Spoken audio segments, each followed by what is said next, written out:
Hey guys, Iain here with the Old School Labs, and this video we're gonna start with Nick Walker, so basically the most relevant update because he is doing New York Pro, which is happening in about 7 weeks from now. So finally something is going to happen in bodybuilding, and that's a big show. It's a New York Pro, and this guy is one of the top contenders. He might even win the show, which is fairly possible considering the fact that he looks like an absolute mutant as his nickname. And usually he posts stuff with regular lighting, the same usual poses, the same spot, or some bathroom or like gym mirror selfies and stuff like that.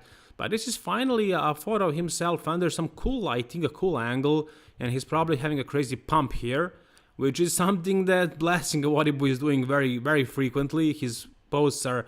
His photos are amazing under crazy lighting, and Nick isn't really doing that. So now when you see what Nick looks like under a decent lighting, this is not as crazy as it can get. He can find better lighting than this, but here you can see that this guy is a mutant. Seriously, this guy is a freak, a monster.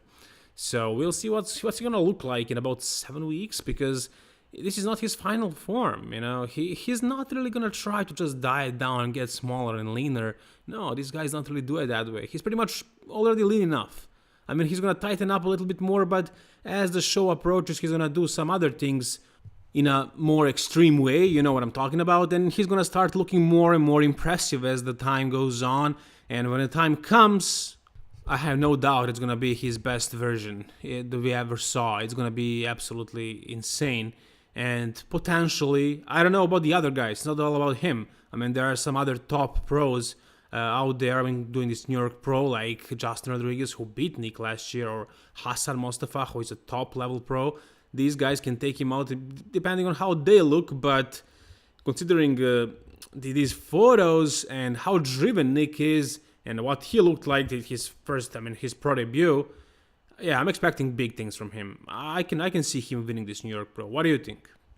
Since we are talking about the New York Pro, we gotta mention last year's winner, Iain, Valliere, who is right now in his off-season. He's pretty deep in the off-season, and he's definitely getting bigger. He's making improvements. The thing is, last year, he had to do more shows than he originally intended to, so he wanted to win the Tampa Pro and qualify for the Mr. Olympia by winning that show, and then just go and do the Mr. Olympia. But then something happened. I mean, Hunter Labrada happened. Hunter Labrada beat him. I would rather say Iain lost because he didn't look good. I mean, he didn't peak properly. Like, he was flat as hell. So he lost that show, and for that reason he had to continue dieting, right? Because at first he wasn't sure if he's gonna do another show. He was kind of disappointed at himself and so on. He felt bad. He felt horrible. I remember him even crying on a podcast about it. And then he decided to do New York Pro, and it was a good decision because this time around he won the damn show. So here you can see him right now in the off season after the Mr. Olympia, after being 7th place in the Mr. Olympia. Guys, that's a huge achievement. Top 7, and you could make an argument that he was close to Akeem Williams, so he could have even cracked the top 6. And with Phil Heath out, I don't know if Phil is going to compete again. He's a top 6 guy in the world, right? That's a high caliber bodybuilder. And I love the way he's focused. Like, he's really serious about his thing. I mean, he has it all figured out. Like, he's a full-time bodybuilder. He loves bodybuilding, and that's all he does. He's coaching sometimes, and he has a few clients, I think like 20 clients or something like that, but he doesn't let it distract him from bodybuilding. And he's still focused like he was when he was like 20. Because he's doing all these small things, he's trying to progress with his training, every single workout, he's very, very devoted, and it's really motivating, and you can probably hear it by my voice. I mean, I'm also a competitive bodybuilder, and when I watch these guys, some of them really motivate me. Some of them don't really so much, but this guy for sure does, and I'm sure he does motivate you as well, especially if you know how focused and how driven he is, and if you see his success. So this is him in his off-season, and he's making improvements. Like, he wants to grow his chest and his back, and as he says in this post, a lower back erectors, lower lats, and chest overall, he needs to grow it. And if you take a moment to read this caption here, it's gonna show you some things that you probably, some people don't really focus on. Basically, he's saying that it's mainly all about training, right? I mean, it's not about how much EQ or DECA or whatever he says. how much gear you use. It's about making progress in the gym, and that's what bodybuilding is. So take a lesson from me and Valliere right here and take a look at this guy. He's a freaking monster, and can't wait to see him in Toronto Pro this year, which I'm sure he's gonna win and then qualify for the Mr. Olympia, and we'll see how well will he do at the Mr. Olympia. Maybe he's gonna jump a few places, we'll see.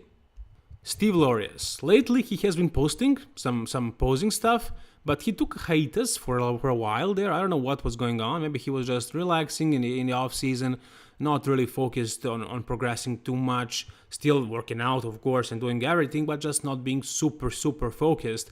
And that's probably what he needed to refresh himself. And now he's back at it. Now he's starting to look better every post. And here's the guy that everybody referred to as potential future Mr. Olympia winner, like somebody who can take Chris Bumstead out, because he has the structure for classic. He's not only a bodybuilder that is not big enough, he's a classic guy because he has everything. And there are the guys that are like that. So for example, Chris is the perfect example, who is the winner. And then you have Steve Laureus, and then also have Logan Franklin. These guys are the guys with beautiful aesthetics, with tall, wide structure, who have good looking muscle bellies, long muscle bellies. And the thing is, Logan and Steve both have better arms than Chris. But Chris is just more complete, you know, he has the maturity, he has the conditioning, he has everything else aside from arms. So if you talk about potential, these two guys, especially Steve right here, has it. He has potential to actually be better than Chris someday, maybe. But you can get the idea of what he looks like right now in the off season. And he's really big. He's not a small guy. Even though he's classic, he's really huge. So he doesn't really need to make improvements in terms of size. He just needs to, you know, come conditioned and let his muscle mature. And that's it. That's gonna do it probably for him, because he has everything else. So we'll see what's going to happen with him over time. Right now, he's in his off season. He's growing. He's making progress. Probably not really growing muscle. Maybe a little bit of tissue here and there where he needs it. Something like Chris did, but not really growing to become huge because he's not doing open bodybuilding. Anyways, he looks great right now. Very aesthetic physique. We'll see what's going to look like next time he steps on stage. Lately, I've talked about this guy very often. Michal Krizo. So I mentioned him a few times in my videos, and I was really amazed with his muscle bellies, but it was mainly photos and videos from the front. But now you can see his back, and you can't say that his back is genetically not good. Like, he has it. I mean, he has low lats, he has pretty developed lats, but they are nowhere near the level of Big Ramy or Brandon Curry or the other top Olympians, right? Phil Heath, let's even mention this guy. So he needs to gain a lot more tissue, especially in those lower lats, a lot more. He's a tall guy. The structure is, it's not exactly the best structure. It kind of reminds me of Dennis Wolf and his back, but a little bit lower inserted lats. And I think it's mainly the development thing. I don't know, what is it, the training or just, poor genetics when it comes to back.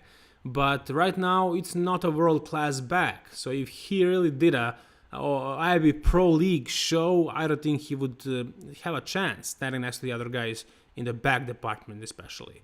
From the front, I'm not sure. It could be close. I don't know. We have to see that. But from the back, you can get the idea that this back is not exactly fully developed. There is still a lot of work to be done on this back. There is potential. The muscle bellies are fine, right? He needs to grow it, and I hope he will, and I hope he will do IFBB Pro League one day. And maybe even become a legend like this guy right here, Jay Cutler, who just posted a video of himself training. He is doing some reverse grip pull downs with the wide grip, which is not something you often see, which is something Dorian Yates wouldn't do, but it worked for him in his career, and it's still working for him when he's retired. So it's really great to see him still training very often and very hard as well, even though he's retired for 8 years now. So that's gonna do it, guys, for this video. If you enjoyed this video, please like it. If you want to see more, subscribe to this channel. All the best, guys, and keep it old school.